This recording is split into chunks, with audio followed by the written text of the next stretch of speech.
Welcome to the Pop Docs Podcast. My name is Joseph. I am a doctor in degree only.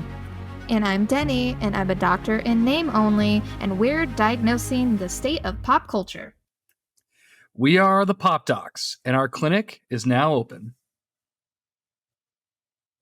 Welcome to the Pop Docs Podcast. We're back with another episode. My name is Joseph, one half of the Pop Docs, and I am joined by my sister Deni, the other half of the Pop Docs. Deni, how are you doing? I'm doing pretty good. I feel like a night owl right now. It's nighttime. We're recording for the first time at night. I'm surprised I'm still awake, quite frankly. Well, we'll see. We just started. We'll see if you make it through the entire episode here. So, I don't know if it's a special episode per se, but we're going to deviate a little bit from what we've normally done on our episodes for the podcast, which is talk about things that are going on in the world of popular culture that we find on the internet. Our bleep we found on the internet segment. We're ditching it this week for this episode because we want to talk all about Tolkien. And what was the impetus for this decision, Deni? This creative decision on our part?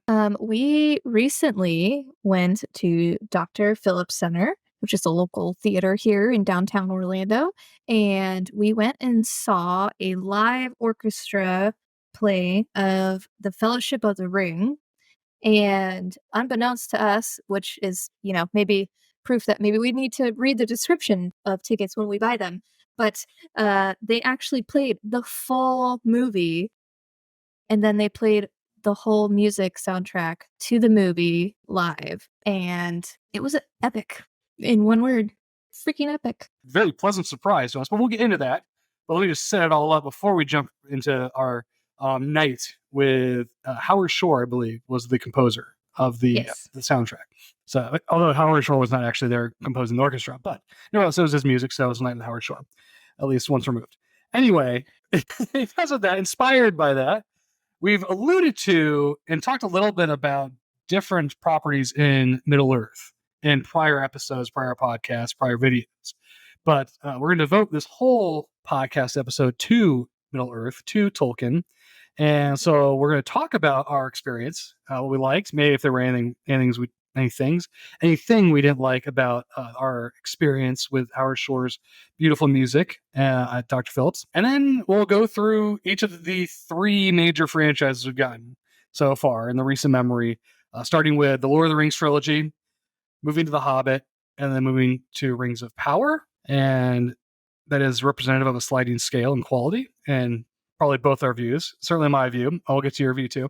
But anyway, that's the itinerary for this particular podcast episode. With that, let's jump more directly into that night watching Fellowship of the Ring. When did you realize that it was actually going to be the movie played, but the soundtrack performed live by, actually, we don't even know. We assume a local orchestra here in Orlando and choir, a massive choir that took up the length of the stage in this particular theater at Dr. Phillips. And the orchestra filled the whole stage, and the whole back of the stage was the choir.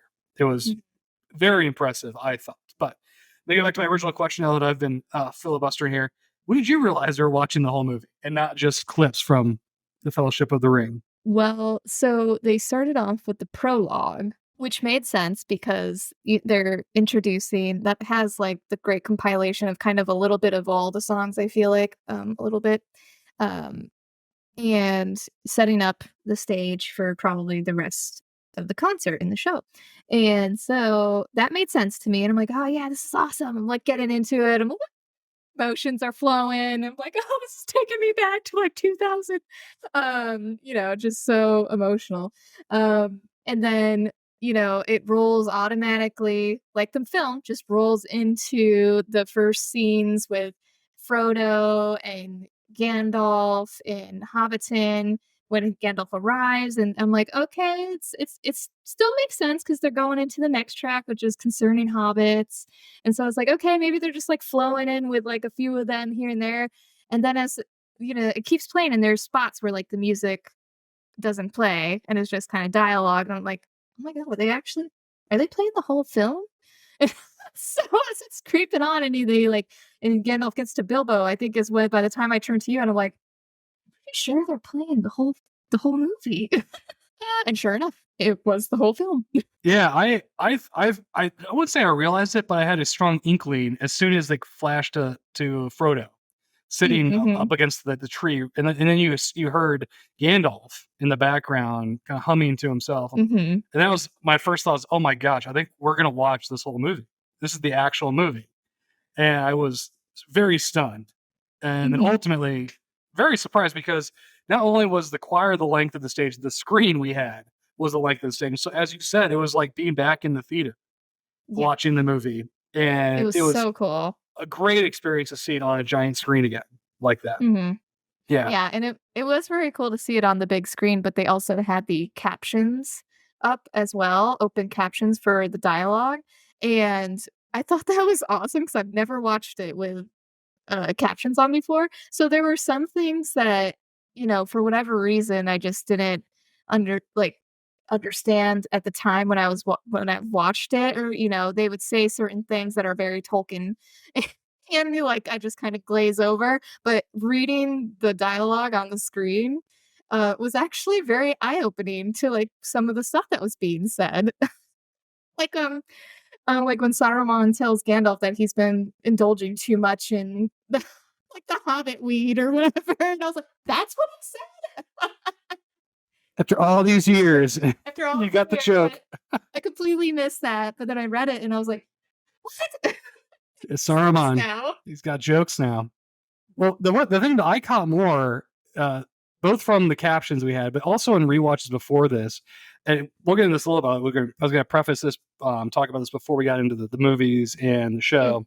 I have not read any of the books, whether it's mhm. the Lord of the Rings. Actually, I tell you that I haven't read the Hobbit. It was I think in school, so many years I barely remember it. I've never read the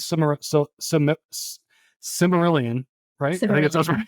Silmarillion. Silmarillion. Mhm. I'm losing all of my cred right now. I can't even pronounce the book. It's okay, I So can't pronounce anything.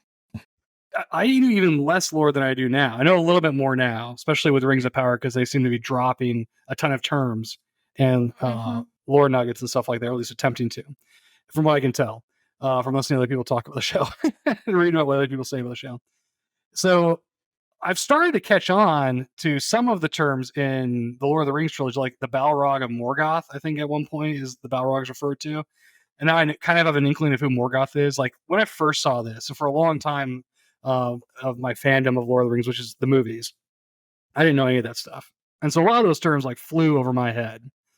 Certainly up until recently, but especially with the closed caption, I was catching a lot more of those. So, like Numenor, I think Elrond talks about the Mhm. blood of Numenor is no longer part of humanity. And then, oh, Yep. there's one more. There's the area of anyway, Isildur is because they mentioned the prologue. But anything else beyond that, I don't know what the heck they're talking about. So, but now I'm getting better at catching some of those things and know a little bit more about the lore. So I did. It's funny because I think we've talked about this off air. But a lot of these shows, especially fantasy sci-fi shows, you have to watch now with captions Mhm. because the sound mixing or the dialogue, the way it's acted, it's always so low, and it's so I'm hard to pretty tell sure what it's people are like saying.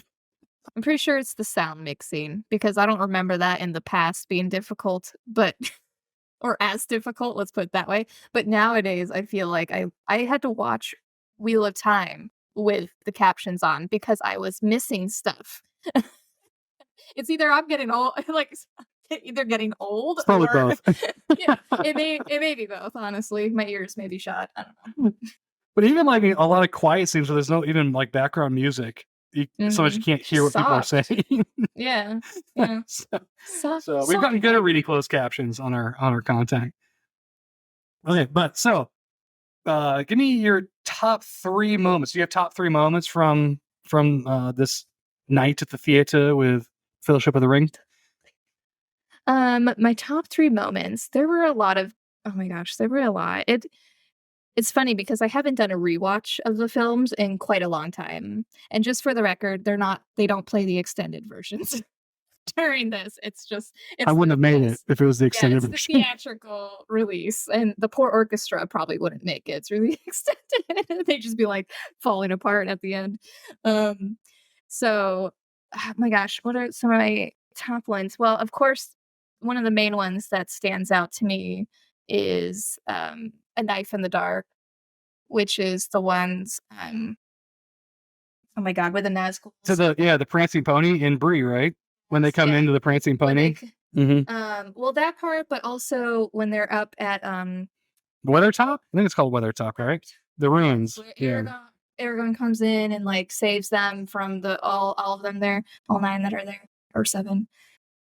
We're all 7? No, I think it's just, like, 7 of them, because 2. I mean, count. I always wondered though, because in the third one they talk about how the Witch King, who was they say was the one that stabbed Frodo there Mhm, in the first one, right. he can't be like defeated. And so the two things that changed between the first and the third movie was he got that weird looking crown thing, and he got his flying beast. I don't even know what you would call it, Mhm, yeah. but so those are those is that what conferred upon him the power to not be killed by any man? Was that crown? Because Probably, I didn't see any other that difference was between just, that like, a because thing, but maybe because 3. everyone just rolls up and he fights off 7 of them or whatever, however many are up Yeah, I there, think it was 7 because I pretty remember easily one too. was like, "2, I don't know where the other 2 are." They are a So lot braver, either fighting pillows or on horseback. When they're riding a creature, they're very brave because, as I said, the Witch King is he's almost like undefeated on the back of that beast. And then when they're on the horses chasing Arwen, they actually they follow her into Elven territory or whatever. So they're much more confident when they're riding a steed of some kind. It would seem, yeah, and they get hit by you're like, a giant blast of horse water. horse water. Okay, anyway, Anyway, that was your first, right? That was the end of your tangent, top three. tangent. So that was probably one of my because that's, like, one of my favorite tracks, from the soundtrack. So I'd say that one was probably the most like, "Oh my god, this is so." Then I'd probably say the second one was probably actually at the very end because they had lead singers that came up, 2 women who sang, like, the main kind of Are can't these really the sing. Enya singers? Ye Yeah, I love that song, and I thought she did an incredible job at singing it because Enya has a beautiful voice to begin with, so I thought she did a fantastic job, the singer that they had, and I didn't know if they would sing that song at the end or not, but they did, and everyone was like, "Yeah," when she started singing, so it was a cool way to end it. I thought it was pretty sweet. So that would probably be the second, and then the third, oh my gosh, they were so good. I may have to go back to, like, the Concerning Hobbits one with because the Hobbit track is just so cheerful and like doo-doo-doo, dun-dun-dun-dun-dun, and then seeing, like, Gandalf again and Frodo in that moment is just, like, really fun. So, I probably have to go And we back. were talking about this. How young do they look, and how old does that make us feel? My gosh, especially Elijah Wood. He looks so young. Oh yeah, Such Ian baby. McKellen looks very similar to he does now. So, True. but yeah, all the hobbits. My gosh, they looked young.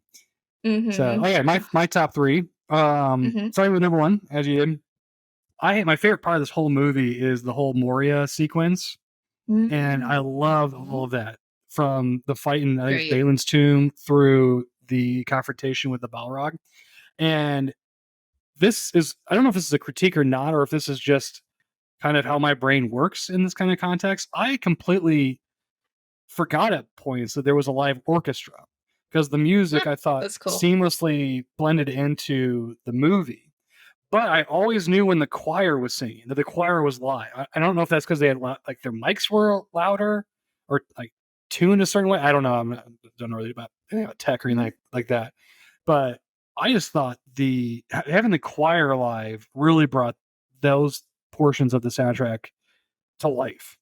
Mhm. More so than, and that's not to say, I mean, I thought the orchestra did a wonderful job, but so that enhanced that whole sequence to me because that's really one of the main sequences I think where there's the choir is singing when the Balrog Mhm. shows up, the Balrog of Morgoth. Well, I So think that that was speaks about your note about how at times you didn't even like realize that there was a live orchestra. I think that speaks volumes to the fact that they sounded like identical to the actual cinematic music that would have been playing during the movie, which I think is was one of the mind blowing parts of it is they were literally able to like time themselves to exactly when the music would play in the film as the film's playing. And I'm sure they, have their ways of doing that and they're all professionals. But to someone like me who's like, how would I was like, oh my God, that's just incredible to me that they are able to do that. So, because it was like perfectly in sync with the film from at least what I could remember.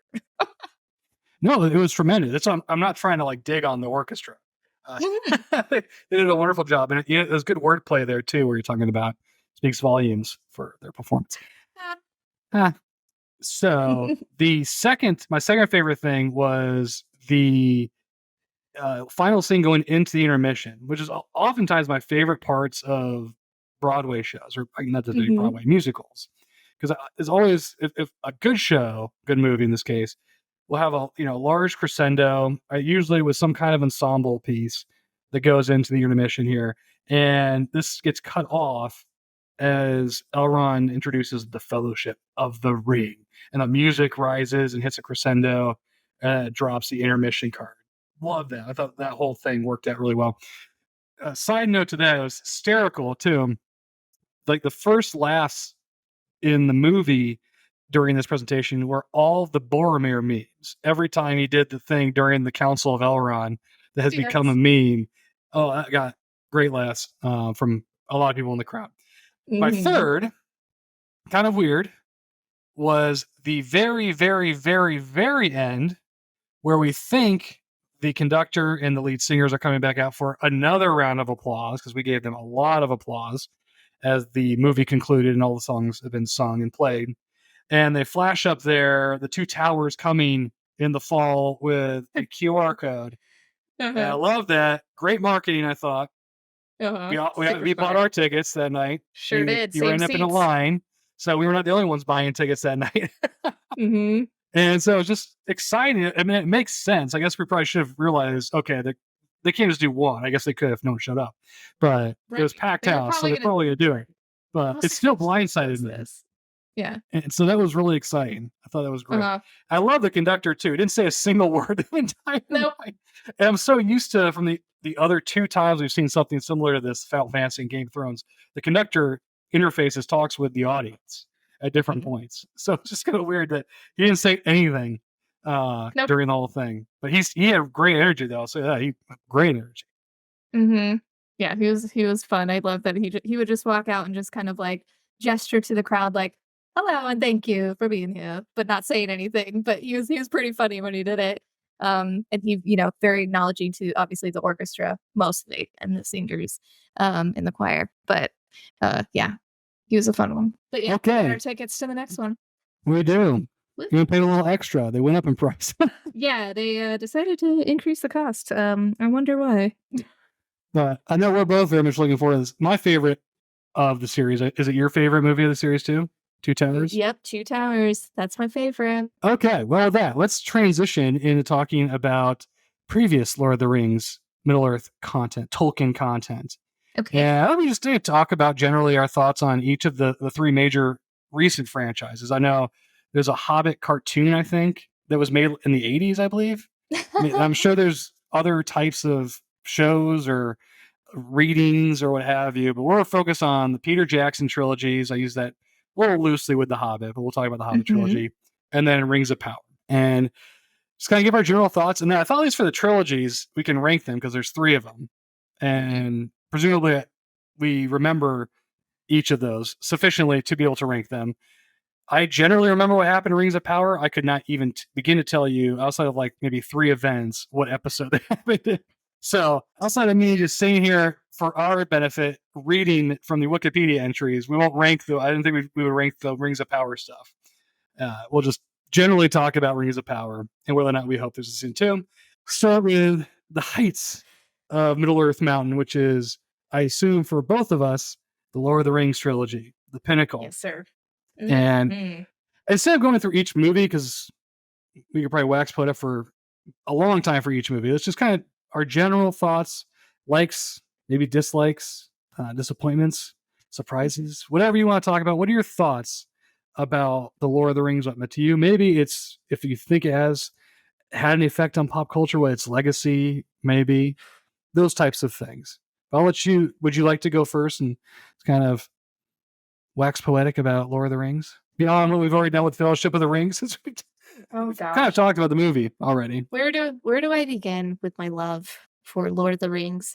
Well, I can If you prompt you. I mean, just looking, even though this is going to be audio, there's at least 2 frame. Is it 3 framed things from inspired by Lord of the Rings? I can't tell exactly. it's only 2 framed maps behind me on my wall. But there is a little tablet that says "Not all who wander are lost," which is a Tolkien saying. So yeah, I'll probably start there. So Lord of the Rings. I mean, the trilogy films, Peter Jackson's, were my introduction to the Lord of the Rings. I hadn't read The Hobbit or the Lord of the Rings novels yet. So movie first, which is, in my opinion, that was a hell of a way to be introduced. Well, before you do that, I guess I've forgotten. So I already said though, I have not read any of the books, but you have read the Lord of the Rings. Well, I read the Hobbit. I keep forgetting. That's how little I remember. I keep forgetting I read it. hmm So you read the Lord of the Rings trilogy and the Hobbit? I have. You read the Read it Silmarillion? after I've seen the films. Interesting. Okay, I have not read the Silmarillion, but I have it on my bookshelf. It's just always you're kind of sad. halfway there, Denny. You're that's half the battle. It's been in my like to be read pile, my TBR pile for years, and I just never have got around to it. Put it on your Goodreads Um, list, then you'll be forced to read it. You won't have a choice at that point. I know how there you closely you go. follow I your should. I Goodreads should. TBR. Yes, I need to. But so the movies were my introduction to it, which made me fall in love with, I mean, Middle Earth, the characters, just the whole stories. And then after I watched the films, it's when so I went in order. I read The Hobbit first, and then I read The Lord of the Rings. Yeah, that's how I was introduced to it. But also coming off of that was how I fell in love with New Zealand and how I really wanted to go to New Zealand. And that was my bucket list trip, was to go and visit Hobbiton and Weta and just get even more immersed into the making of that world and everything. So that's what we did back in 2016. We ventured to New Zealand and we got to visit those places. So my love for it is vast and deep. I love it so much. Could our Instagram post for this episode include any of those? Will we be seeing something from the New Zealand trip? Hobbiton, perhaps? I should post some pictures of us at Hobbiton. That was a good, oh, man. If anyone can, and I don't care if you've seen the films or if you haven't, if you go to New Zealand, you need to go to Hobbiton because it is incredible. One, beautiful, of course. Um, but the little world that they created, it's literally a real place. Little hobbit holes everywhere in the little countryside, sheep, beautiful flower beds and tree. It's literally like a living movie set that they have left there and that you can now tour. And you can go into the Green Dragon Inn and have a ginger beer or a beer and eat. You can eat there. I love that. It's That was just one of my favorite parts. Was the Green Dragon Inn. I thought it was just a cool feel. so good. Looks great. I mean, there's so many. I don't know if these are apocryphal stories, but the stories surrounding Hobbiton are fantastic. I think. Mm-hmm. Well, one that my understanding is they actually broke it down and got rid of it after Lord of the Rings, but they rebuilt it for the Hobbit trilogy, and then decided to turn it into an attraction, just to leave it up. I think they built it with better materials, or Makes sense. materials that weren't going to degrade or something, and Mm-hmm. it's on the property, on private property. As Yep. I understand it, they leased it from a farmer who owns acres out there. And I can't remember if it was a tour guide or if it was a book where I read it, that when they first saw it, someone scouted it out for Peter Jackson's team. Thought it'd be great. And they send in whoever they send in to try to negotiate some arrangement to use the private property. And initially they couldn't get a hold of this person because they were watching, I don't think it was cricket, maybe a rugby match. They were watching some kind of sporting event and like didn't answer the door because they were engrossed in a sporting event, which is how I would probably be if like the Chiefs were on, especially this Sunday. That's the Super Bowl. Go Chiefs. but Peter Jackson's team was determined to get this property so they could turn it into Hobbiton, and they eventually got a hold of the person. I'm sure this person's happy they finally answered the door. I'm sure they're getting a decent penny out of hosting Hobbiton, having Hobbiton on Oh my gosh, can their you imagine? property. Whew, yeah. And I will never forget. That was we went on a cruise, part of a cruise, and so it was an Mhm. excursion. But the port they had us go out of was like 2 hours or something away by bus to It Hobbiton. was in Auckland. What do we Was that what it was? Was Auckland? port? Yes. And we had the surliest bus driver ever. He was so annoyed that he was having to drive us out there. He said on multiple occasions, if I remember correctly, that we should have gone to Hobbiton from a different port. He doesn't Yep. realize why we all decided to go from this port as if it was our choice. It wasn't our Sir. choice, dear listeners. Yeah. And instead of pointing out interesting things in New Zealand as a local, he is just pointing out all these construction projects that were undergoing, that this area of New Zealand was undergoing as we were driving. And then to top it all off, he almost did not allow us to go to the gift shop because we were already running a little late, and he believed that we needed to get on the road so we made it back in time. But he had almost a full blown mutiny on his hands because everyone on the bus wanted to go There to the would have gift been a shop, riot. Yeah. and we wouldn't have, Been a riot. and we weren't allowed to go until after we had gone to Hobbiton. So we couldn't like do it beforehand, then go see Hobbiton. Came at the end. So it's the story surrounding our trip to Hobbiton is as thrilling, I think, as Lord of the Rings trilogy. I mean, it's harrowing. Yes, basically. It was not easy. We had our own adventure trying to get there. But that was, yeah. So what a great trip. It's fantastic. It's just too bad it's literally from us, it's on the other side of the world. And so it's hard to get there. But yeah, definitely highly recommend that. Yeah. So obviously it all began with the movies, because as you said, you didn't read the books until afterwards. So the movies stoked your fam. So what was it about the movies that you loved? What hooked you, grabbed you? What lives with you to this day with those movies? Like, oh my gosh, everything about them.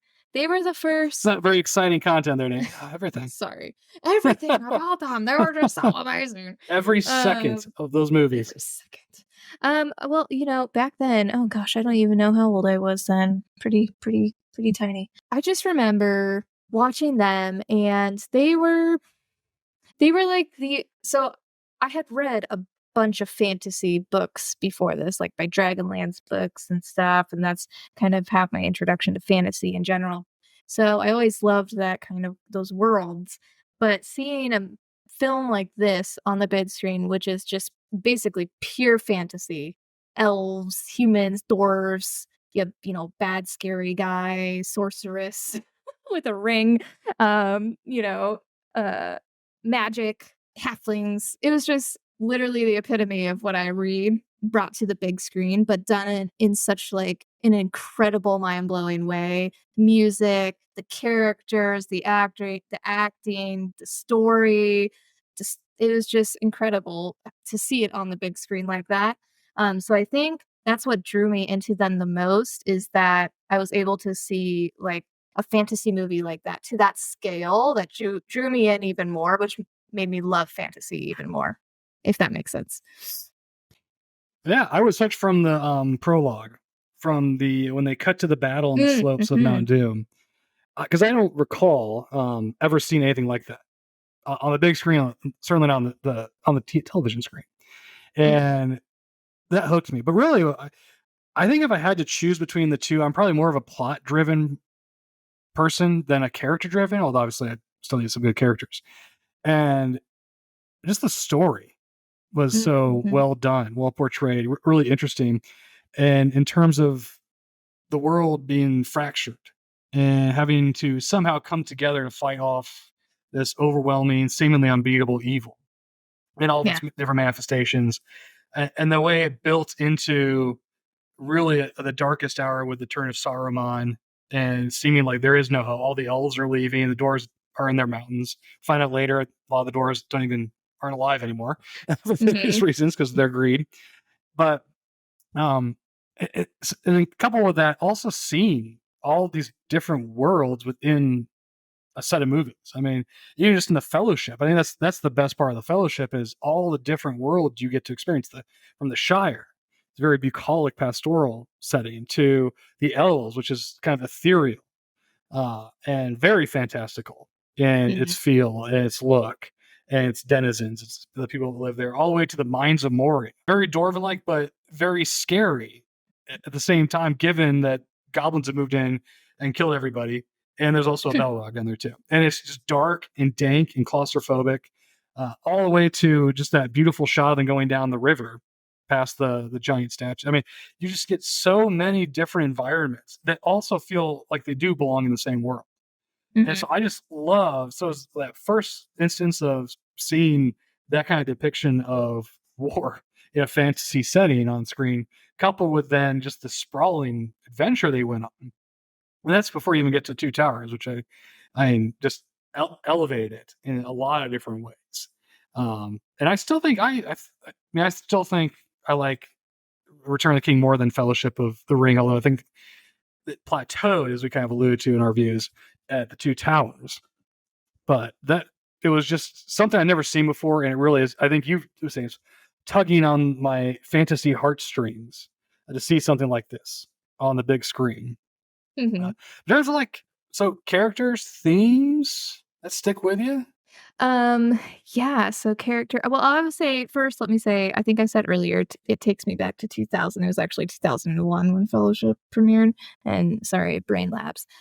But I will say, like, my favorite in terms of ranking, if we have to, with the 3, would be, Two Towers, of course, because, I mean, hello, how can you not? I mean, it's the best. Um, but then I would have to put Fellowship after that, and then Return of the King, just because Fellowship to me was, like, the introduction to it all and made me fall in love with the franchise. But in terms of characters I did wanna also say about the films of something that I love about them, is that what I thought Peter Jackson did brilliantly, and I mean, I could be wrong in my understanding of this, is that, like, it was the first time in probably a long time that there was a trilogy that, like, succinctly kinda left on cliffhangers at each of the movies until it led into the next, and then a movie was released every year because they filmed it all once, and then they edited it, and then released one a year. So there was a consistent, like, looking forward to what was gonna come next, which to my I mean, at that time, to me, I don't think I had ever experienced, a trilogy or film series like that, so to have that was just so epic to see, in 3 years, basically. And I thought that I could be wrong about this, but my recollection too was before the Fellowship, like the teaser trailer was like the shot of them leaving Rivendell or walking up that snowy mountain or something, and like interspersed with like Fellowship this year, Mhm. Two Towers the next year, Return of the King next year. Like I that was, I vaguely remember believe, that part of the too. marketing. Like, no, we're going to finish this, and you're going to see these every single year. Yeah. And I mean, it's a huge risk for them to put up the money and to film it all three at once. But Oh, obviously yeah. it paid off. And I do wish there'd be more properties. If they're going to do something like that, do it. I think you're right. I got to imagine it helps them figure out where to cut things Yeah. between movies because you know what you have when you're doing it. Generally, Mhm. maybe they were filming still, they're editing like the first two while they're filming through. I don't know. But I assume that helps them kind of with Mhm. the flow and everything. You would think so. I mean, I don't know. I've never been in that issue, never been in that situation or world, but you would think. I'm sure they did like pickups here and there, but oh my gosh, incredible. So that's something that I thought was just amazing at that time. In terms of characters, oh gosh, characters, where do I even begin? I think my all-time favorite character has to be Gandalf, though. I mean, I have a cat that's literally named Gandalf because I love him so much. So that was probably my favorite character of the series. But I mean, you had lots of I mean, how can you go wrong with Aragorn, who is like the ultimate kingly figure? Aragorn. Play Aragorn, You sorry, don't Lord want of don't want to Water. confuse him with the boy dragon person. Wasn't that his name Aragon? So true. Yeah, I that's true. That's probably don't know one if of my that's being remade, by the way. favorite. I think into a television show, I believe. Anyways, I mean, you can't go wrong with that. The Hobbits, I mean, all 4 of them, iconic. Especially nowadays, because like, this year and last year, they were all touring together to the cons, so it was so cool to see them all together. I went and saw them at MegaCon here in Orlando. Yeah, they stiffed you, wouldn't you? Though. that may actually be like a couple of years now. Wow, 10 flies. But got to see them all together again, which was so cool because they've all stayed friends and stuff. Yeah, Miriam but kept they stiffed you that one year when they canceled. You and all the other patrons that paid however much money it was to see them. They're their con goers. They made up for it. They made up for it. They came back. They did come back. They did come back. So, it can't be too bad. But yeah, seeing them, like they're obviously iconic. Just so many good characters. Christopher Lee, Saruman. I mean, incredible. Just so many good ones. Andy Serkis, Golem, mind Well, blowing. you're not even calling them. They couldn't call them by the Groundbreaking. actors' names now. Christopher Lee, Just because I admire them Andy so Serkis, much. And, great like, characters, great their characters. performances. Well, Christopher Lee himself, like, was a huge Tolkien fan, and he originally, like, auditioned to be Gandalf, I think, if I remember correctly. Um, but then he ended up, accepting Saruman. So That I think gave him cool. Dooku. So there you go. There you go. Like, yeah, iconic. The hero turned villain. He really had that down in his later years. Yeah, A good person that turns bad. Agent Smith as Yeah. Elrond. I mean, just incredible. Can't remember his name though. Hugo Weaving. Hugo Weaving. There we go. Hugo. It's like it's on the tip of my tongue. Red Skull. Red Skull. Yes. Agent Smith. Yes. All the favorites. A lot of great characters. Yep. I'll go off the beaten path here and say Boromir and Faramir. I thought this is also one of the things I loved about Return of the King Mhm. was introduce that whole family dynamic. Boromir, Faramir, Dathomir sticking in my head. It's not his name because Dathomir is the planet in Star Wars. Oh God, you ever write the father's name? It's the guy from Fringe. Oh. He's wonderful. He's great. Whatever his name is, that is like gone nuts and is terrified that he's going to lose his power and no longer be running Gondor. Love that whole storyline. I Yes. love Boromir's whole storyline in the first movie, which I think is even improved, is enhanced with the special edition with some of the extra scenes he has. And Mhm. I told you this as we were leaving, it just never dawned on me. I never caught it that at the end of Fellowship, Aragorn's putting on Boromir's Gondor. I think the van braces are the things that go on your forehead. Braces. Yeah. The wrist guards basically. Yeah, Kind of things. Mhm. which I never realized until I watched on the big screen. It took a gigantic screen for me to my dumb self. Oh, I get it. Easter egg. Easter egg. He's finally he's turning away from the ranger and following his destiny back to Mhm. Gondor. See. So I liked all three of those characters. I thought were just really interesting characters, especially in this context. And they're also, I mean, I always, when I think of especially the Lord of the Rings trilogy, that it's clearly who's evil and clearly who's good. That it's Mhm. very black and white in moral terms. And I think they're the closest, at least the father, whose name I got to look up. So I stop trying to come up with every kind of synonym for father that I can think of. But Dathomir's still stuck in my head. But he was, I think, like a gray character, as gray as you can be, I think, in this way. Denethor. Denethor. I knew it started with a D. Denethor. Denethor, the Pretty close to second Dathomir. Mhm. Oh, the second Denethor. Yeah, that's Okay, what it there you says. go. High Warden of the White Tower. Great. He's great in Fringe, by the way. Shout out to Fringe. But yeah, so I just thought that whole thing was fantastic, and how the sons, all they're doing is trying to make their father happy, and clearly the father he's only gonna be happy with Boromir. Didn't care about Boromir, obviously. Mm. So I found them fascinating as kind of B-level characters in the whole drama. But yeah, I loved Theoden. I thought Theoden's arc was really interesting too, between Two Towers and Return of the King.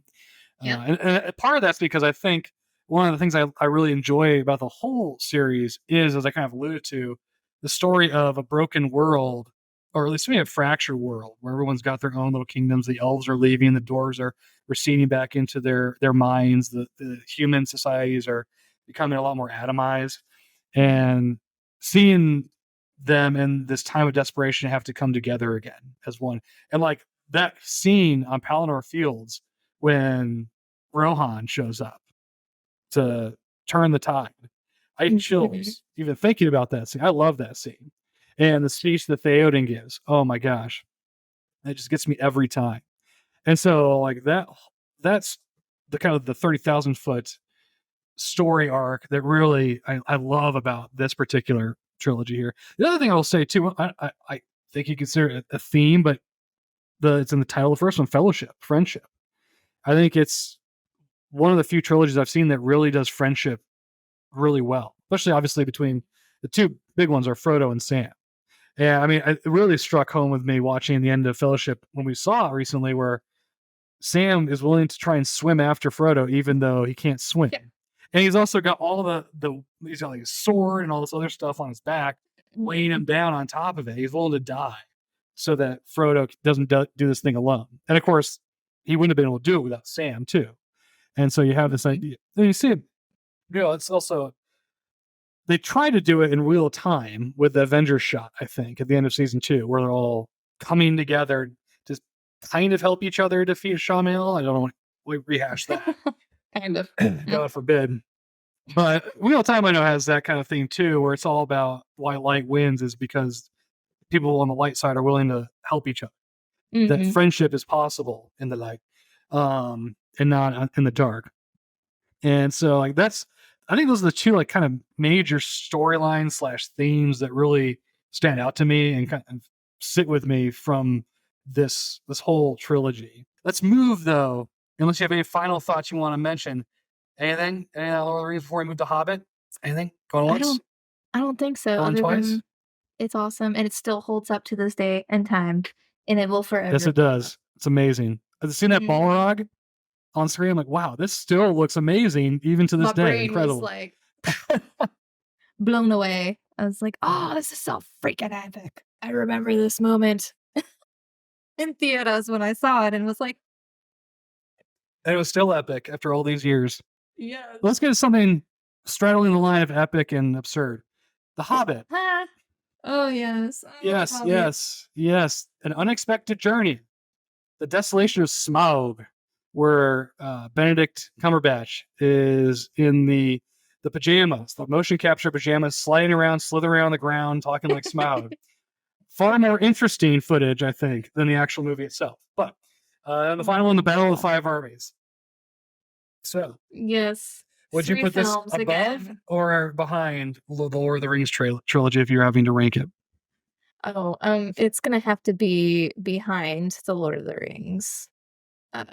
Which is really sad because I remember when they were announcing the Hobbit trilogy and the hype behind it because Peter Jackson, Lord of the Rings trilogy, another one, oh my god, it's gonna be just as, groundbreaking for the industry and just as amazing, on all the levels, writing, plot, etc., casting and stuff, which the cast was still really well done in my opinion. I liked all the actors that they had. I mean, they brought back Ian McKellen as Gandalf, so everyone was raving about that. And then all the dwarves I thought were really good.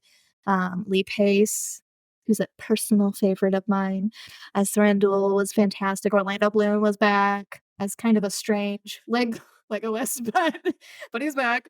So lots of great casting, but they just kind of fell short compared to the others, which they were gonna be compared to the original trilogy anyways, so kind of Well, in your sucks. view, how did they fall short of the Well, standard so that the first trilogy set? so a lot it was a few things, I think.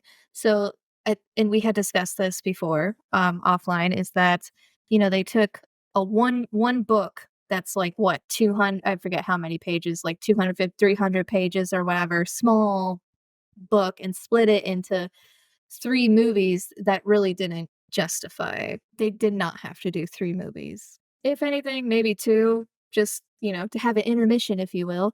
But 3 was stretching it, and so there was storylines in there that didn't exist in the Hobbit book, and so that was, kind of off the wall, and it felt random here and there. Um, and it just felt long in certain parts and drawn out and kind of boring sometimes. And then just heavily relying on CGI, but not even great CGI, not compared to the original trilogy. So I don't know, it was just kind of a combination of all. There were pockets and moments that were really, really, fun and well done, and like I said, the acting, Martin Freeman, Ian McKellen again, Benedict Cumberbatch as Smaug was a brilliant choice, but yeah, it just kind of fell flat for me, unfortunately. Yeah, I think this is a bias against duologies. I think there's two really good movies in three here. There's a lot of Mm, fluff, as you mhm. alluded to, in so many different ways.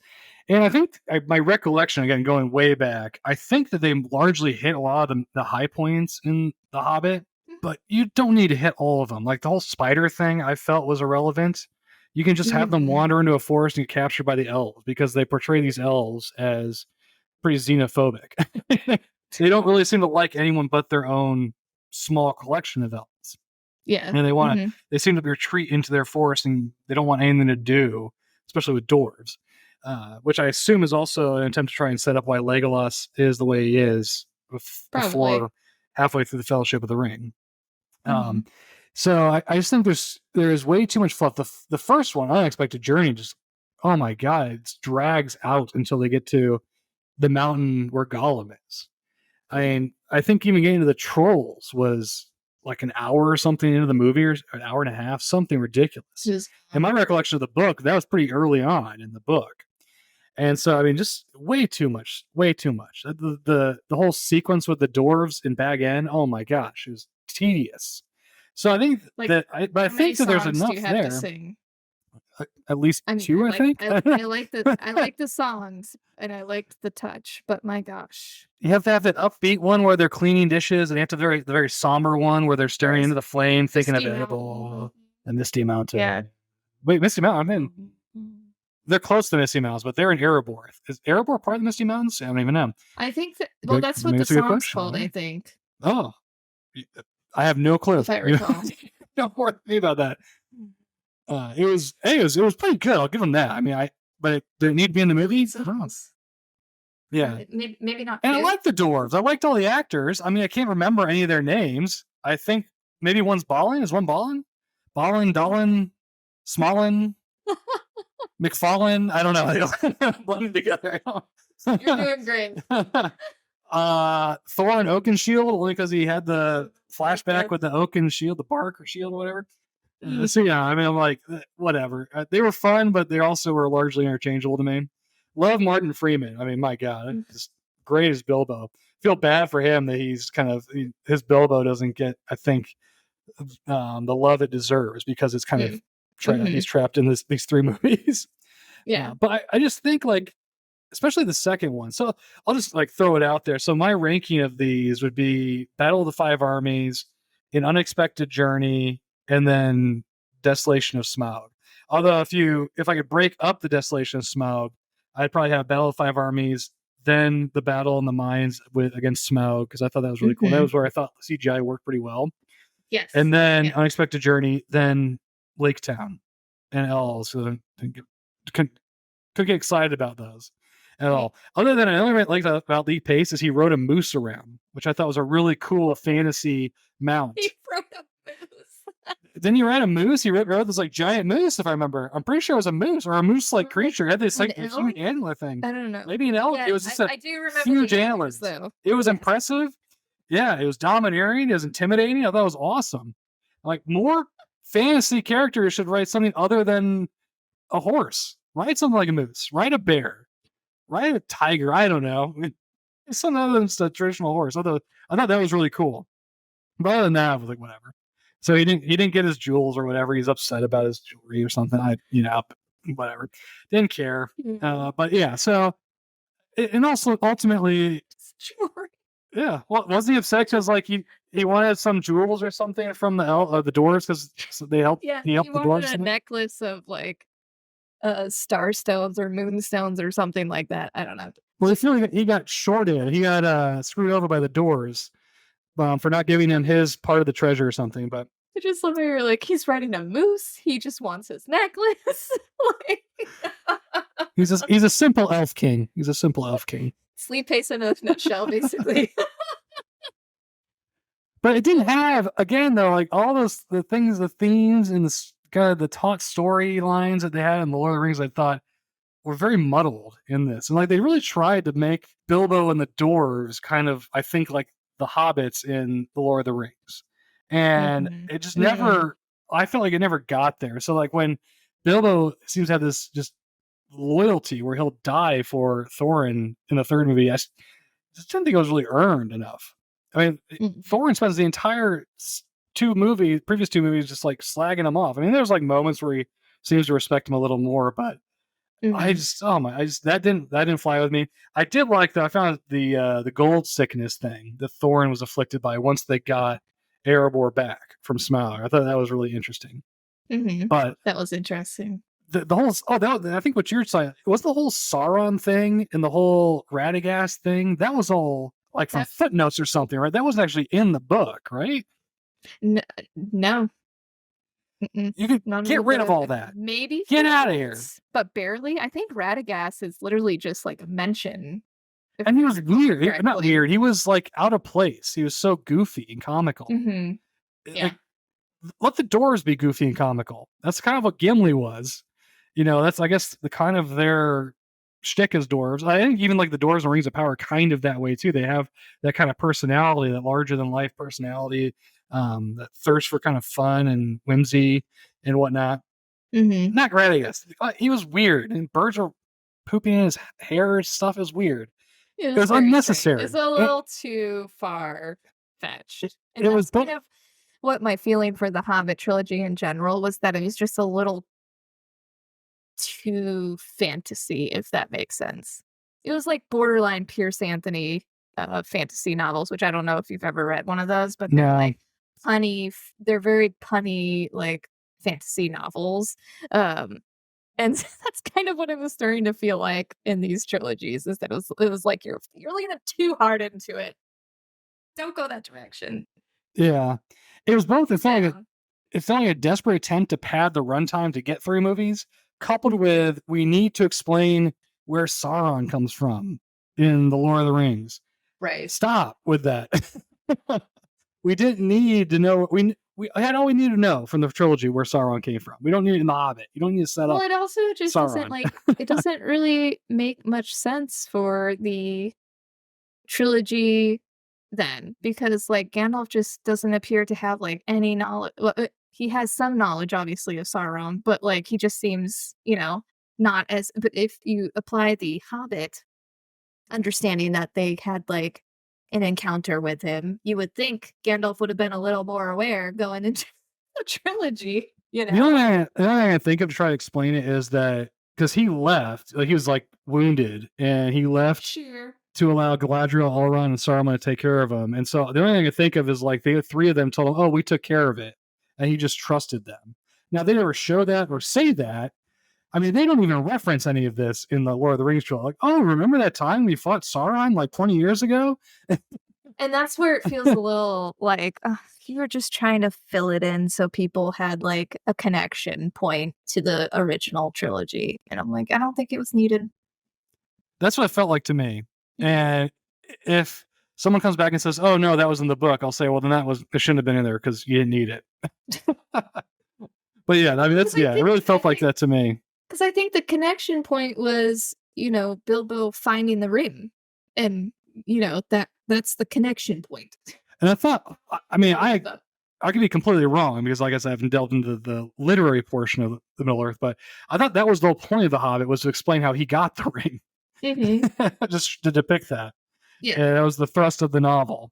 And literally the we got that yeah. in the first movie of the trilogy, so you knew it was going to be a slog going forward. So how would you to wrap this up? How would you rank these three movies if you had to? Because I don't think I asked you yet. Mm. Well, ranking the 3 films, oh my gosh, I'm trying to remember them all, there's so much. Well, I rem Unexpected Journey goes up through where he gets the ring from Gollum, ends Right. with them flying Mhm. off on eagles. Then the second one is the introduction of What the elves, Lake Town, and the battle against Smaug. And then Battle of Five Armies is, as the title suggests, the Battle of Five. They defeat Smaug at the beginning of the movie. Spoilers, everybody. Okay. Mm-hmm. And then it's all about trying to fight each other until the orcs show up with the Dune sandworms that create the tunnels for them. That's right. By the way, there's about 6-minute clip of Dune 2 online right now. You might want to check out if you haven't seen it. Fantastic, I will. That's not this podcast. It's not this podcast. It's next one. No, I'm kidding.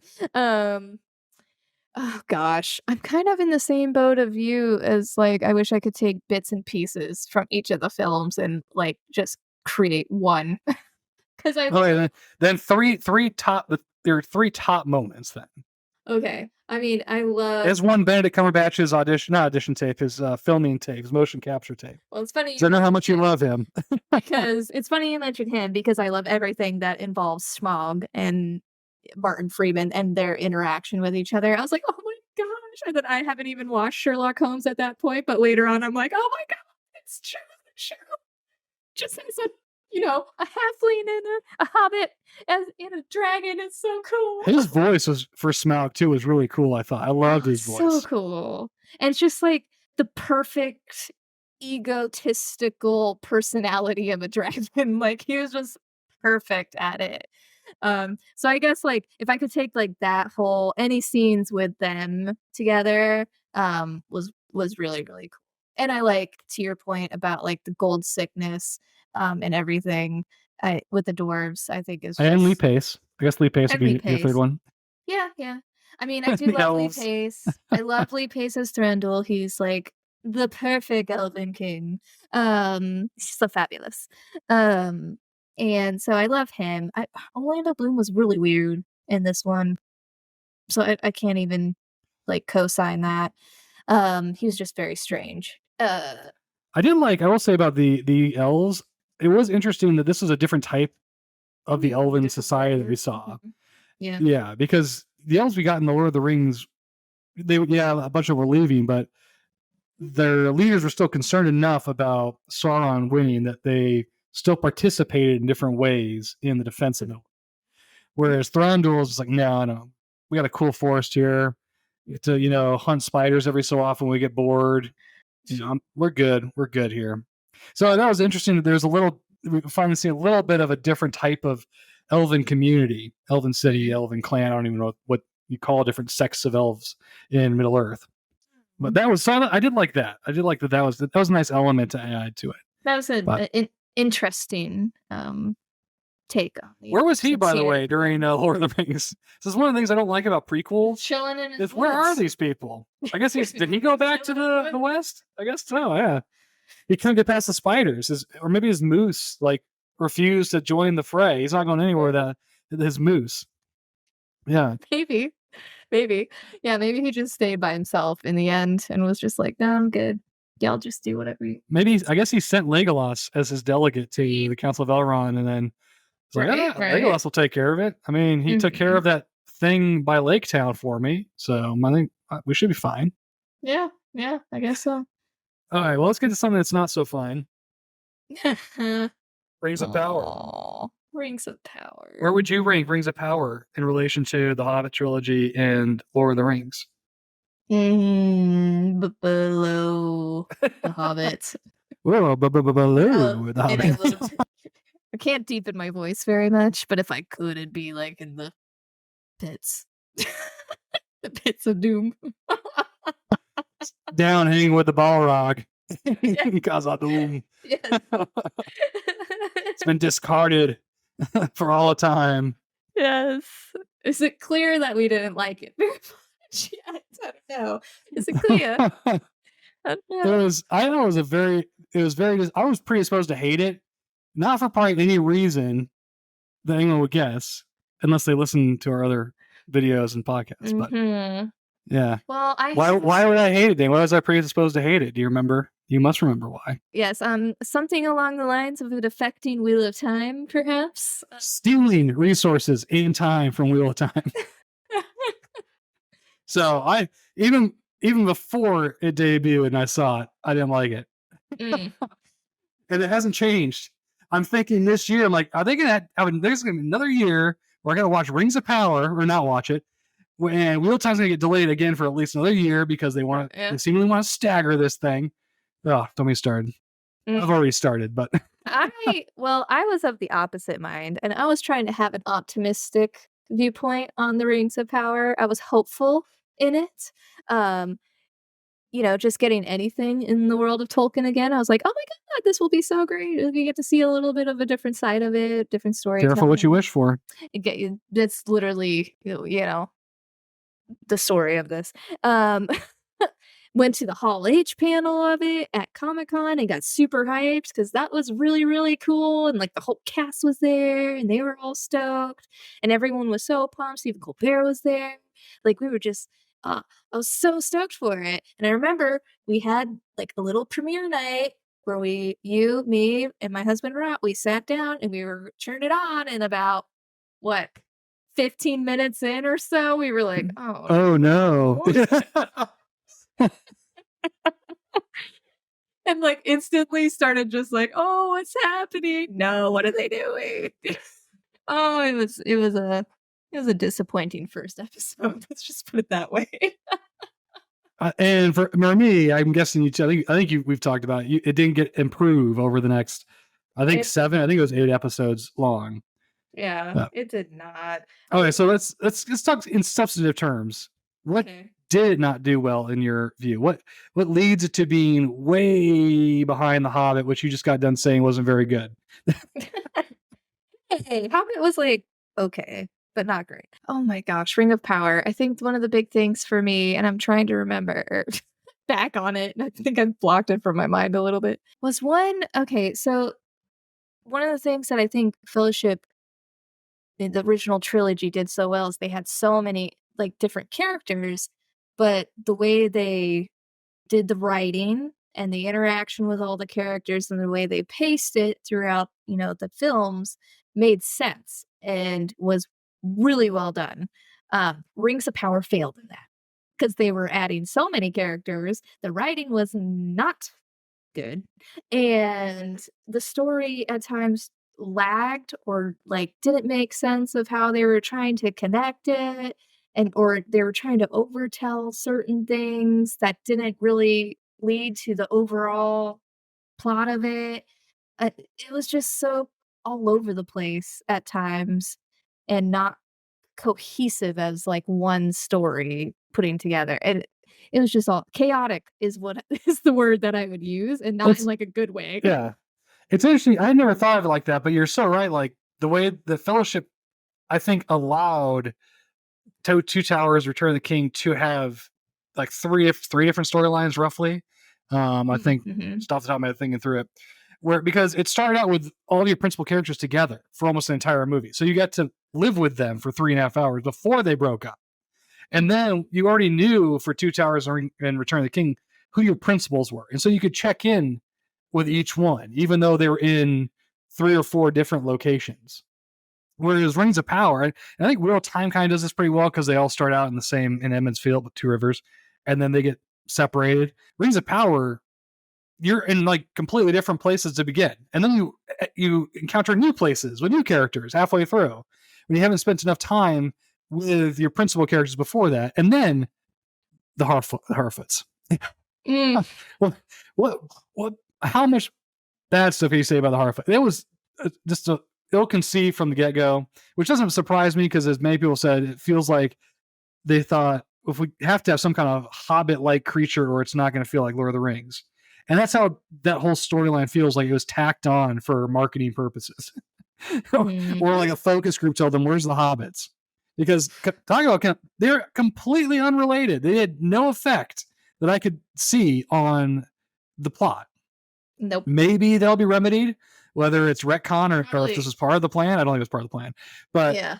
completely superfluous. And they were awful characters in many respects anyway, which is one of the things, they clearly tried to recreate the Frodo Sam dynamic with Nori and Nori's friend, whose name I don't remember, Yeah. but there was nothing really familial or friendly about the Harfoots, the creatures that will leave you for dead if you fall behind, if you get like a bee sting or something. Wasn't one of them in the book oh, we lost this person last winter because they got stung by a bee. Sorry. And, and then like halfway through, they don't like the hearth or the Nori's people, Nori Mhm. something or other. Family. You know, take the wheels, leave them to Yeah. die. Like, oh They're my like gosh. pigments. Yeah. It's like, Who are "Dude, these? leave." And these are supposed to be the proto hobbits? The I mean, they ill conceived like all the way around, let alone, I mean, this is one of the biggest problems I had with it was this whole mystery thing, which also drove me nuts about Wheel of Time. Like, we have to keep it a season long mystery of who the Dragon Reborn is to get people chattering and talking on social media and at the water cooler, even though I don't think places have water coolers anymore, but whatever. And it's like, we got to keep the mystery up to keep engagement up. And this whole who's Sauron mystery, I think that's one of the things I was mentioned earlier. I think kind of betrays what Lord of the Rings was, which was it was clear who were the bad people and who were the good people. We didn't have, Mhm. oh, who's Sauron? Who's the evil person we're supposed to be fighting? And there was no one like clearly in the evil category, like chaotic evil, or I guess I don't know. I don't know my D&D classes and lawful good or whatever. And so it's all like murky gray area for everybody. And I just felt like that was a real disservice to the whole Mhm. show. Well, it And became, like, super it's not Lord of the predictable Rings. It's after not a Middle while. Earth. Yeah. If you wanna do that mystery thing, like, actually do it well to the point where people don't know who the person is, and it's like, we literally know who Sauron is based off of what you're showing and telling us with these characters, and, oh, by the way, we also know that, like, that guy's Gandalf's probably too, and, like, it's just, like, why are you trying to do so many of these, like, mysterious kind of characters? Like, we know. Okay. And the cringy dialogue that's word for word from Lord of the Rings, just stop with that. There's a difference between an homage and just ripping off what's come before in a really Mhm. cringeworthy way. And the whole follow your nose, Nori, Brandy Buck or Brandy Foot or whatever her name was. Oh my gosh. Cringe. Cringe. So bad. And I mean, I realize now, I might sound a little hypocritical because I was talking about Denethor being kind of a great character. But even so, the reason I say he's gray was because I think he still wanted Gondor to survive and he wanted to do right by Gondor, but he Mhm. thought he was best positioned to rule Gondor, and so he saw Aragorn as a threat. But we knew he was like going to be an antagonist from the get when we first meet him. Hmm? Like I don't get that feeling from anybody in this show, even Adar. They immediately humanize him when Mhm. he's praying over the orc or whatever, or kind of showing mercy to that orc by killing it. And so like even though I think that's kind of interesting, it's an interesting take on the orcs, or at least one orc, because you don't really see any of the other orcs demonstrate any kind of, what we would consider, morality, human morality or human goodness or mercy or what have you. That they're like cliche orcs in my view. And Adar is the only one, but I guess he's not really a full orc. He's like someone in between elf and orc. I don't know. It's like everything else in the show was not well explained. And I did like those Benjamin Stark. I think he's a good actor. But yeah, so no one is clearly they don't do enough to really set the board well of who these characters are. We will end our discussion of Rings of Power though. I think we should end on a high note. So do you have anything else to say? Can I rag Right on on, whatever one you other want. thing? Is that, Absolutely. just keep ragging on Rings of Power, is that, the one thing that killed me in this show was the moment you saw the elf ears. What the heck happened to the elf's ears? Like, what is going on with the pointed outward thing that was happening? I hated it so much. It's the one part that, like, Better to I hear got Durin and what's his name? Halbrand. yes. More I bandwidth. I guess. I got, like, I don't know what they did there. I was like, "What are you doing?" Like, with the no. Oh my god, it was terrible. Anyways, that's my other one hype, but no, I will say I will give it a positive is that I thought that the dwarfs, I think, were probably the best portrayed characters in the show. I thought they were the most like similar to the trilogy, if you will. And I enjoyed their scenes the most whenever they were on screen. And I loved their wardrobe and their storyline was more interest. I was like, can we just hang out with the dwarves and learn more about like how they wake the Balrog and stuff? Like I just want to follow that. I think you're going to get that at some point here. Yeah, but I just want that. Like I don't care about the rest apparently, unless they do it well, which I don't have much faith after the first season. So I mean, I loved that was another one where it's like, okay, this is the most interesting storyline, and then you don't even have it in the finale, if I remember correctly. No, I don't think I so. basically during the father disowns during the son and casts Elrond out, and that's the last we hear of the dwarves for the season. Yeah, like they're the best part of the show. What are you doing? I know. Like you even got to see like how they like dispute things with like that little competition with the swinging of hammers and stuff. I thought that was an interesting little insight into like their society and stuff. I kind of like the singing they do too to like detect the ore veins and stuff. Mm-hmm. I thought that was kind of an interesting way that's how they kind of prospect for where they should dig. Like that was, I mean, they really did a good job, I thought. Yeah, with showing like dwarven culture at this time. I don't know. And it's also interesting dwarven to culture see. too. Yeah, and I mean, just hyping up the dwarves, I guess, because they also like the wardrobe team for the dwarves of that time were so like rich in gold that they like actually put it like in their hair and like they adorn themselves in the gold because they had so much of it compared to like dwarves in the trilogy where they didn't. And so they were just more like simplified and like earthen and natural kind of dwarf looks. I thought it was just cool contrast that they did there. Little subtle details like that, which I thought were interesting. Apparently, someone really liked the dwarves. Whoever was in charge of the dwarf storyline killed it. 10 gold stars for the person in charge of the dwarven storyline. Good job, sir. Sir or man, whoever did it. Whoever you are, good job. Everyone else, back to work, back to the drawing board. Yes. Y'all need to rework the elements, the humans, everything. They make the show made it easy to rag on. I will say I'm somewhat interested in Numenor. I think there's a lot of interesting political dynamics they can get into with that. So there you go. A little I don't know if that's a compliment or not. I'm intrigued enough by that political structure there that maybe they can do something. But before we leave Rings of Power, Deni, what do they have? Because we know they're getting in season 2. They've been filming it. What can they do, in your view, to make season 2 better? Oh my God, better writing? First and foremost, just better writing. Beyond the technical, I got great comment. I meant more like story-wise. What can the writing needs to improve in what way? The harder question, because yes, I think the writing is the Achilles heel for the first season. Oh my gosh. What can they do better in storytelling? I'll start off. I got one right off the top.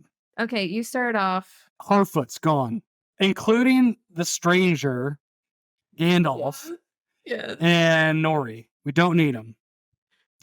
They're not only do we not. I mean, not only were they unrelated to this storyline, they're going like farther east, away from everybody else. I think. Let them go. Let them go. Mm-hmm. We don't need them.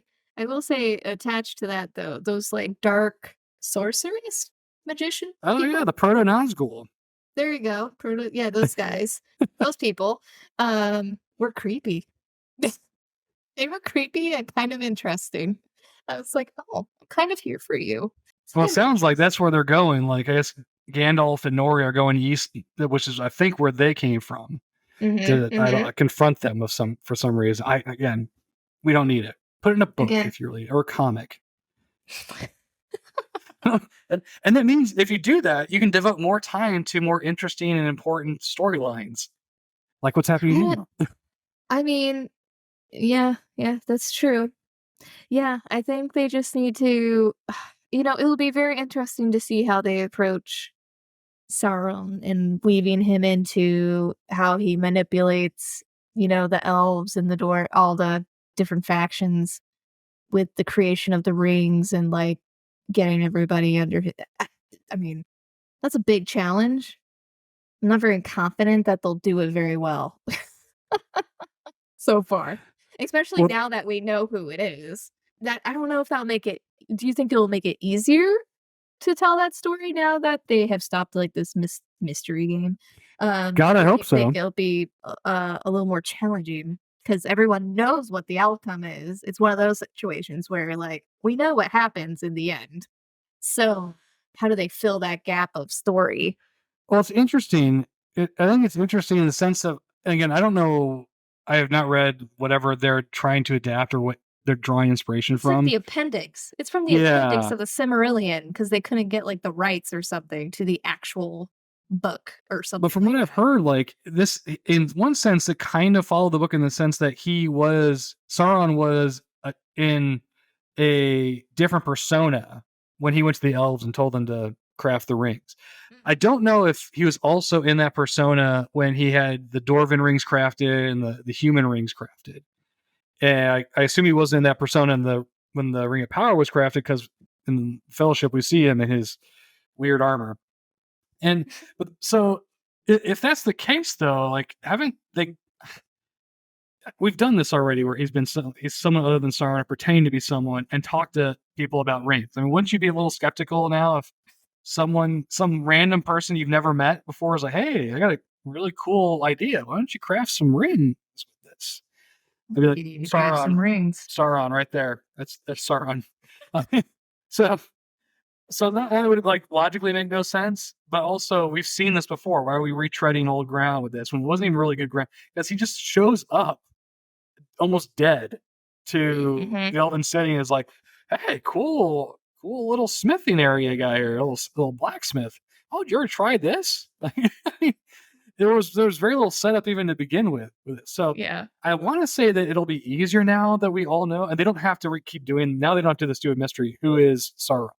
We're done Mhm. with that. And so I hope it makes it easier. And the problem they've said now too is they have to deal with Adar. There's going to be there's going to be a conflict between Sauron and Adar, and so they got to deal with that. I don't know what like Galadriel is going to be doing in this season. We know the Doors can deal with the Balrog, so the Doors have something they can do. Yep. I'm interested to see. So I think so. My idea. So leave Sauron. Let Mhm. him deal with Adar. That would be, I think, interesting to see kind of this infighting between the forces of evil, the forces of the darkness. Yeah. But get rid of the Harfoots. Get rid of the stranger and Nori. We don't need them. They're They're just not going anywhere, Joe. I have a yeah. feelling they're stuck Ugh, there. Sorry. I have a feeling ugh. they're there. Well, that's okay. I have a fast forward button, so we each have our own arrows in our quivers, so to speak. But that would be my thing, is get rid of them. And then I'm really interested to see the dynamic between Elrond and Galadriel, because I think Elrond realizes Galadriel is not telling them that she was with Sauron this whole time. So I think there's going to be tension between Elrond and Galadriel, which I think could be interesting, even though I don't think they did a good job setting up their friendship. I mean, they seem to imply they're friends. I didn't really get that in the show, but I think that could be a really interesting dynamic, and whether this creates some kind of political power play between the among the elves that have the rings of power. I assume the High King guy is going to get one. I would imagine it'd be really interesting if just the three of them, Elrond, Galadriel, and Celebrimbor, kept them for themselves and like, haha, our High King, he wanted to leave. Let him leave. We have the rings of power. We have the power now. So that could be interesting. But I think you have to do something with Numenor. You have to spend time with Numenor, because this is Oh yeah. in part leading up to the fall of Numenor, Follow. I Yeah. Yeah. assume. And at the moment, I'm not seeing the conflict that's supposed to give rise to the fall of Numenor happening. So, Well, I mean, I I think can. they really just need to get rid of one of the major storylines so they can devote more time to what are storylines that actually are in, I believe, the appendix. Like, my understanding was there were no hobbits in this age. Well, they were there, but they weren't important to the There was story. literally like a one-line mention of them, Yeah, and that's how they developed the Hardfoots, and yeah, then that whole story is just made up. ridiculous. So yeah, so it's yeah, that's why it's And unless they redid the writers' room, unless they like reconstituted the writers' room, don't allow them to come up with their own stories. They clearly can't do it. No, and they're not. They don't do it well. Yeah. So I mean, Yeah. I'll watch it I'll watch it. with a skeptical eye, but really, I'll again, my watch it with skepticism the started hopes because that it get better. yeah, Maybe oh, maybe it's one of those shows where like the first season it's sucks, right. then the second season ends up being like really good. Parks and Rec was that way. I And mean, that's one of my Parks favorite and Rec, shows. The Office, so many. I feel like, or Yeah. sometimes the first season you're like, just write it off and really start with the second. I mean, ultimately, that'd be my preference. Just get rid of it, allocate those resources to Wheel of Time, Oh my and finish gosh, that story. it's not gonna happen, And Joe. talk about storylines that need to be amputated. Get rid of the warders. Let's not get into that again. Can't take it. Don't go down Can't that take the tangent. warnings. Don't go down Oh that tangent. God. Max, I'm wife, and Yvonne. I don't care. Okay. I've been talking. We're talking a long time. So before I slide back into my Wheel of Time complaints, Deni, let's shift to our final couple of segments. Okay. What books or book are you reading? I think you are in the midst of Fires of Heaven. If that's true, how's that progress going? I am in the midst of it. I am halfway through it, which is so exciting to me because it's big book, little text. So what are you though? You're like 22%? Oh, you're actually 50% now? Would you say? Yes, I am like, I'm about 50%. Oh, okay. Right there. You got you got a lot. Yeah, I've been, Like last weekend, you told me like 22% or something like that. I'm committed to like at least 2 or 3 chapters a night if I could fit them. Wow, cool. That's my commitment, and I've been meeting it so far, so pretty stoked about that. And how do you like it? It's pretty good. It's a little slow. It's a little bit slower to be, get the ball rolling. But there's some good moments. I'm enjoying seeing Rand's like conflict and interactions with the Aiel and how he's navigating kind of like the different chief clans and the wise ones, and then also like Asmodean being there, He's still there. Moiraine and all that, just like so watching him become the Dragon Reborn more so and leading, I think is the more interesting part of it to me. But it's a little bit slower to get started. Let's just put it that way. But it's starting to pick up more, so I'm enjoying. That's good. You're halfway through, so if it didn't pick up by now, you didn't it's picking up. It's picking up a little bit more. But yes, it was a little slow to get going though. But it's getting better. Good. So I am. And Mogideon's badass in this book so far. I'm enjoying her quite immensely. She's one of the things I'm looking forward to, and one of the characters I'm looking forward to in season 3 Wheel of Time. After her introduction, which was wonderful. Mm-hmm. But again, we're throwing it off on a Wheel of Time tangent. So sorry. I am almost done. I'm still reading the same book as last time that we recorded. 3 Axes to Fall. I'm very close to 100 pages left in that, but I have a quandary of what to read next. Okay. So there's the Fires of Heaven because I want to keep up with you. Don't worry, it'll take me a year to read it. No, I'm kidding.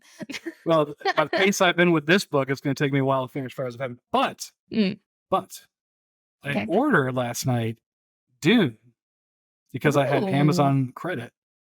So I'm thinking about reading Dune before the movie. Tickets on sale, by the way. You need to buy us our tickets.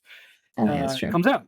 So, wow. Which book? I think I probably could finish Dune faster. Let me see what Dune is.